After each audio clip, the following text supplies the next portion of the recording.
السلام علیکم۔ ڈرامہ سلما نور جس کی اگلی قسط میں آپ لوگ دیکھیں گے کہ زین نے ماہ نور کو سیٹھ اکرم سے اور اس کے آدمیوں سے بچا لیا، لیکن ماہ نور کا ڈر پھر بھی ختم نہیں ہو رہا تھا۔ زین نے ماہ نور سے کہا بھی کہ وہ لوگ میرے سامنے ٹرین سے اتر چکے ہیں، اب آپ کو ڈرنے کی ضرورت نہیں ہے، اب آپ میرے ساتھ ہیں، آپ مجھ پر بھروسہ کر سکتی ہیں، میرے ہوتے ہوئے کوئی آپ کو چھو بھی نہیں سکتا۔ زین کی باتوں کی وجہ سے ماہ نور کو کچھ حوصلہ مل گیا۔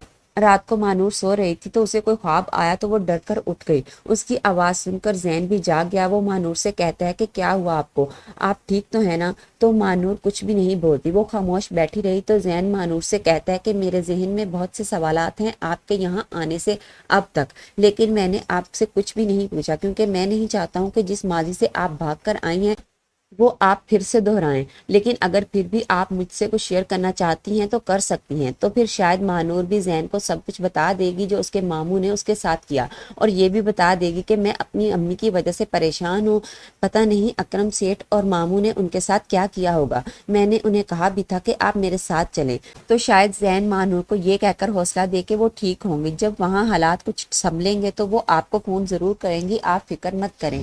زین کی ٹرین تھوڑی سی لیٹ ہو جائے گی جس وجہ سے اسے گھر آنے میں تھوڑی سی دیر ہو گئی۔ مہوش کو اس بات پر بہت غصہ آتا ہے۔